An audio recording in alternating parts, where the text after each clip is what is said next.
Here we are in river processing, but it's not a familiar front face to the software. There's no software at all. It's all about photographs. What I want to do is to give you some idea of the lengths that we need to go to in order to help the modelers understand what's going on any structure. And I've chosen one that David, James and I surveyed down in Llandyssil and Pentricurt.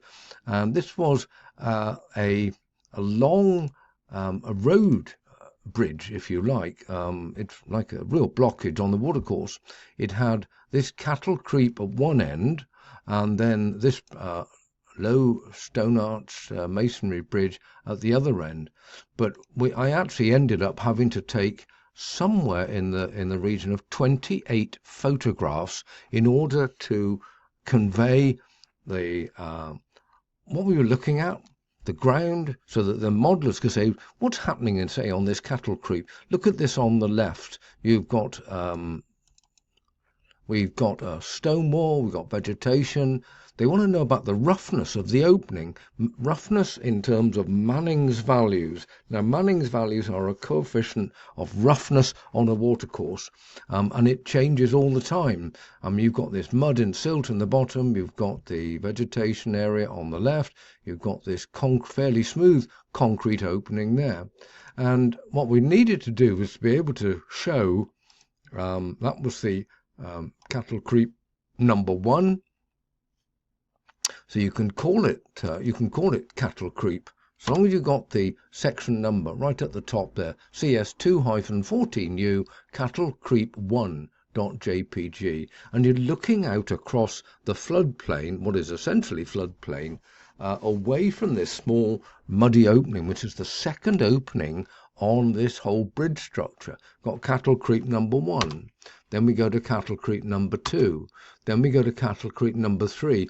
And you will appreciate that what you've got here is a series of photographs which are defining to the modeler what's happening here, what's happening in the land beyond the top of bank, the left top of bank, what's happening on the watercourse and the rocks coming down into the watercourse. What does the structure look like all the way through? And then what's happening on the right? What trees are up there? And so these 3 photographs, it was quite deep mud there actually, convey to the modeler, who are never, and I want to stress this, 99.9% of modelers will never go to site. And therefore you as a surveyor are the eyes and the ears and the measurement engineer on site, trying to convey to them, not only in the measurements that you're taking, but also in the photographs that you're helping them understand the site with. So that was really, in effect, going from the left view, overlapping, and then coming to the right view very quickly. We then moved along that was a view looking upstream from this cattle creep. Another one there, and then up on the road top, road views 1, road view 2, road view 3, 4, 5, and so it goes on. And here's the right hand structure that is underneath. You can see the main river going up there, so we're looking up the side road, the junction. I'm looking up the main watercourse. And I've called that, I know you can get lost a bit, but it doesn't really matter what you call it, so long as it conveys in a text format. Somebody's looking for the photographs, they say, oh, that's number 14, road views 4. That's just really helpful. And here we are on the structure itself, on the center line, and we're looking underneath it. Look at all the cobble, the rock. It's really probably was a lot lower than this years ago, and the river's brought a lot of rock down, and that's really important. So this is now looking slightly to the left of the structure. Down the bottom right here is the lower part of the arch. So we're looking at 14C, the center, C1, on the left there, C2, let's just move down a bit, C3, we're showing the wall that it's on the side road, it's going to come up and over, and then that's looking upstream 1, upstream 2, So you see, I know was looking in the watercourse that we'd move slightly to the left to show what's happening on the road. Upstream 3, upstream 4, and that could have been a left view, but I've shown upstream 4. Now we go to upstream left 1, and we've got this view across. Now that's on the left cattle creep looking into the garden. So I've been up on the bridge. I thought, well, I'm going to take that anyway. The modelers never go in there. We couldn't see it on the first one that we showed. So we're going to move up a bit and show that. And there's the woodlands. And you're looking along this. It's probably 50 or 80 meters long structure, which has this left opening down the bottom of the cattle creep, and it goes through this quite a large nose, or it's not an island, it's just the land in between the left opening and the right opening is quite serious vegetation. So we're trying to show what's there, then we're coming along to the opening itself and looking there and going to the right, going up onto the wall. You're showing there's silt there. That's really important, because if you've forgotten to take any silt or whatever, or there's something wrong with the data, you can see what was there precisely and what it was looking like. Then we are up onto the upstream right. Here's the road junction again. And you could probably say, look, you've gone mad on this, but it's a vital floodplain structure, which is not only holding up the river, but also the side drainage channel that's to the right-hand end, looking upstream, about 80 meters away in that cattle creep. So when the water goes out of bank here, the modelers need to know, where's it going to go out of bank? Does it go over the wall? Does it get over the road? And if it goes over all this land in between along here, will it actually then flood into and under this opening here? Now we've moved further upstream on the Afon Teivi onto a side stream called the Tyweli. Now you can see this is looking upstream, and on the right, this is where the watercourse is coming in. See if I can enlarge that a bit.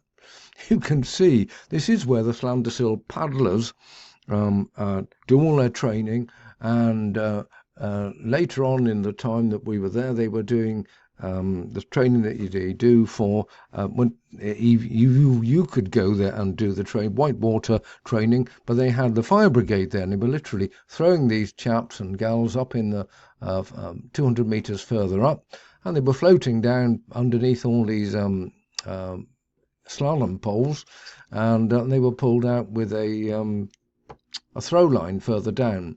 But this, you can see that we really shouldn't have been in that river, and but we were being pressurized by NRW to get the work done. We were a fortnight before the end of financial year, and they said, you've got to get it done. So we took our lives in our hands. But here's the Tyweli coming in from the right, and I show you that one, and we're showing as many photographs as we can. That's up on the bridge, and looking on the left view. There was no way we can get in there, so it's a best endeavor. That's on the road bridge above. And I'm looking around, did a couple of photographs there. That's looking downstream again from this opening into the main river. You can see the flood changing colour of the muddy water in the main channel there. And so we took as many photographs as we could there, and went upstream. Again, there was no way we could get in near this bizarre bridge here. It's part of the structure of the road here, but somebody's built a timber supported bridge and garage on it, presumably, or steel support underneath. But if you look inside, you can see further down in there, you can see the opening further in there, but the water was too deep to get in and get anywhere near it. So you can only do what you can do, but at the same time, this is section 2 downstream, and this is a left view and upstream. You can call it what you want, so long as you've got your CS 5-02.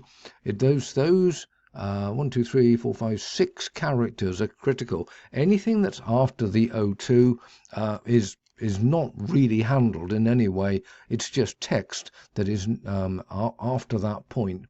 There was another upstream. So here's another example of panning around to show the modular. There, to there, to there. And then on the other side, the gabions, which will have been surveyed, and then coming round here. And then we've moved on to another structure. But it's this concept of trying to show the modelers what is going on. Now, if you were in a situation where you said, I don't want to take all these photographs or whatever, take a video. Call it CS5-02 video, doesn't matter. It will know that it is. So when the photographs get renumbered with the chainage, that text states you might, and whatever the chainage was, chainage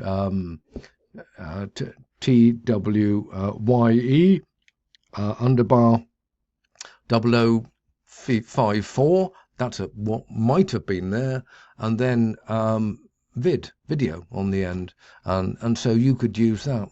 We were talked in the other training video about the LiDAR, the use of LiDAR, and again you can use that LiDAR on your iPhone 13 Pro Max, on iPhone 14, iPhone 15, iPhone 16 or whatever.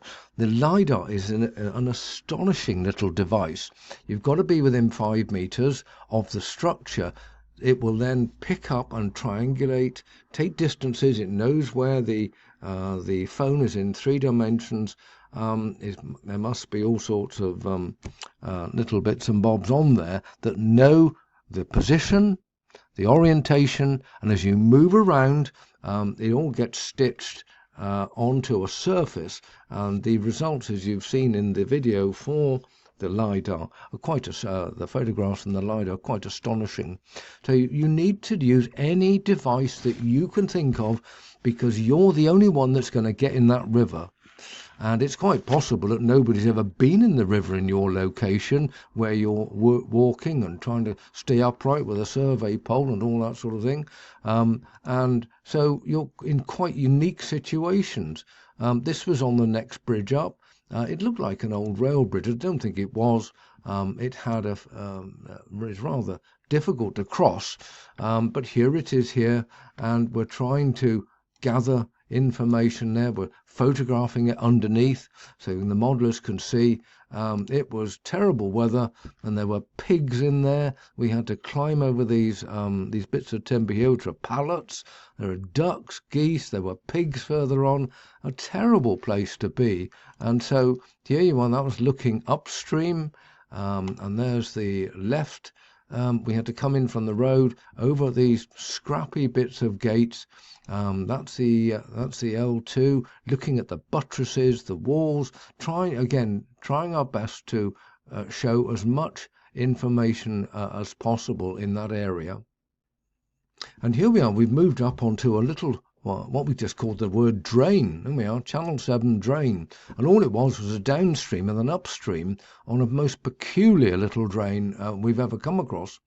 That's it, flowing out into the main Tivy, and that's a better view there looking across. It was lovely March weather, but here it is looking upstream, and I mean, look at that. There's just a shocking little old culvert there, which was hewn to the rock. Now, I wasn't too much worried about what was on the left and right. It was what was inside was of greater interest, and here we go. Now, we manage with the photographs, you can enlighten them. It's like a mine. You couldn't see the other end, but this was a culvert cut through the rock underneath the road above, and there it is there. It's virtually a confined space. That is looking the left view. Again, it's just terrible rubble and rubbish there.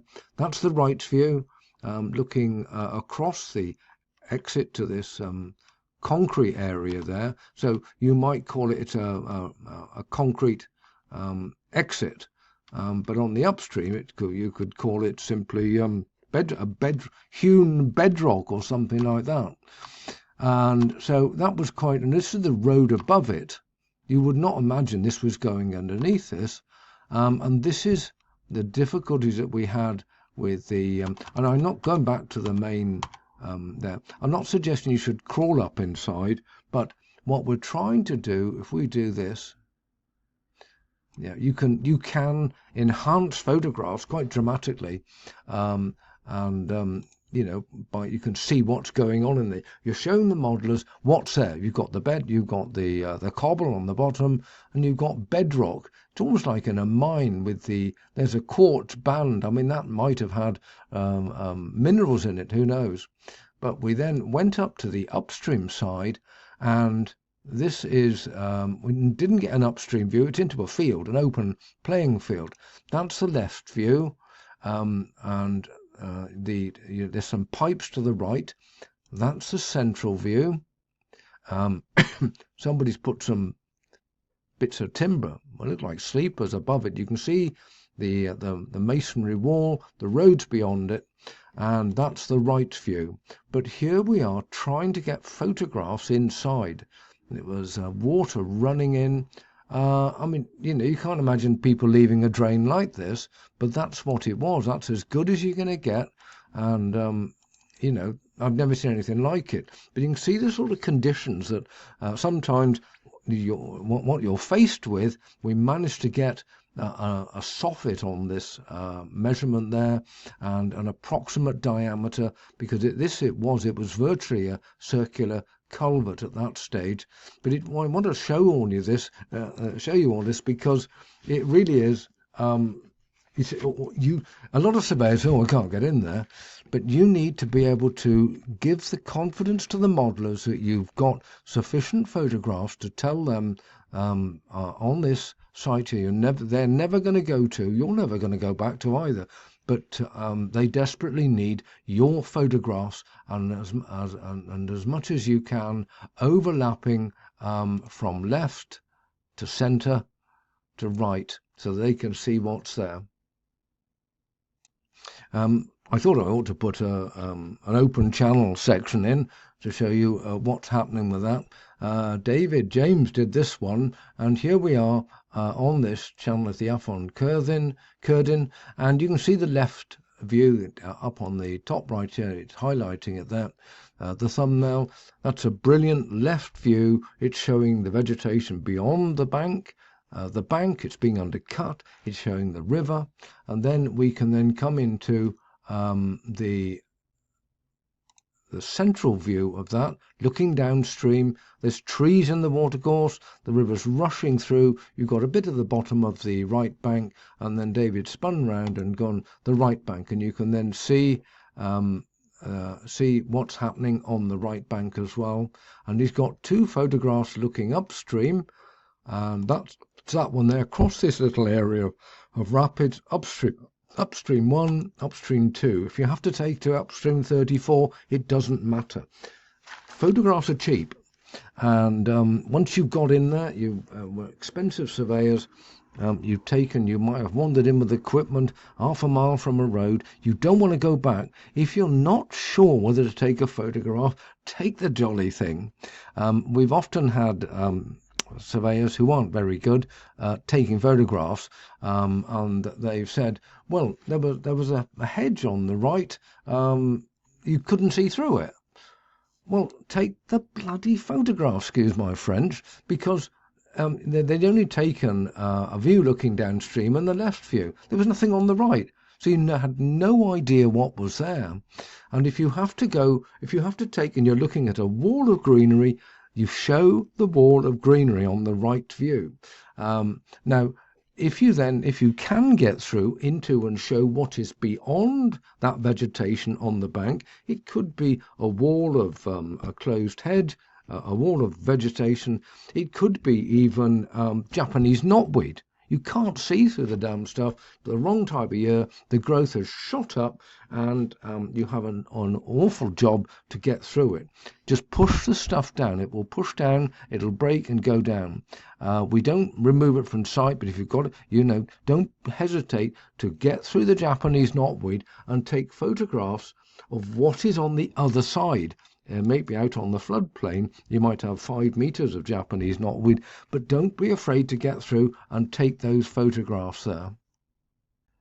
Right, there's another one that David took a little bit further up on the Curdin. It's CS17, 817, and we've got two sets of photographs of the deck of this agricultural access bridge. Solid old thing. So you've got deck 1 and you've got deck 2. David's taken them looking in both directions. Now deck 2 is looking down across the watercourse, which is flown from left to right, and then he's taken another one looking back across up the hill, and again it's running from right to left. And here he's virtually got inside the jolly thing, and it's a really brilliant photograph because it's showing the buttress, what's happening on the left with the rock armour there, or it might just be bedrock. But here you can see the whole structure, the handrail, the deck, the side buttress coming up over the soffit, and down you can just see that there. So on the drawings, though, it's going to be pretty rectangular, but it does mean if you take sufficient photographs, you'll always see what was there. Here's the left side and of this agricultural bridge. This is the right hand side. Oh look, there's an outfall. You'd code that as an OF, not a CT, because we don't want it interacting on the watercourse as if it was a water flowing opening on the main river. This is providing drainage, road drainage or whatever. That's always going to be an OF. Any outfalls you find on a structure which are not conveying water through the structure, call them outfalls. And again, if you see it, survey it.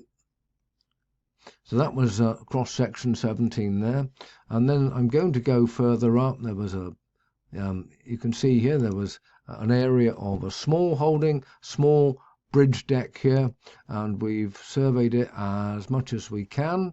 It is 20, looking through the vegetation, C1, C2. Now that I think is beyond the water, the structure, because the footbridge is only one section.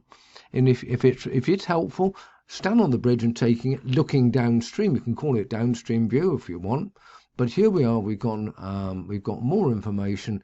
That's the upstream. That's looking upstream from downstream. The section is across the upstream, but this helps the modelers know what's happening on the watercourse. There's upstream too. That's looking beyond the bridge. Goodness knows what was up there. We weren't asked to take a section up there, but we left it. And this is the left one of the left views. You're looking onto the bridge, but it's still the left side. That's looking through the bridge onto the right side, and it's showing something of the bank and the basically rounded rubble rocks there. And there it is, 21. Oh, that's 21U deck. This was number 20. We must have done the upstream one as well. That's what we couldn't quite see. This has got all sorts of bits and bobs on it. But on this there's a masonry arch, a lovely shot of the masonry arch. You can see the whole thing, buttresses, and going to go up to the further up to the top now, where we had a box culvert. And we'll look at the downstream one first. We only took 4 photographs. No, we didn't. There we are, 28. This is 28. There's the road. This is road deck 1, road deck 2.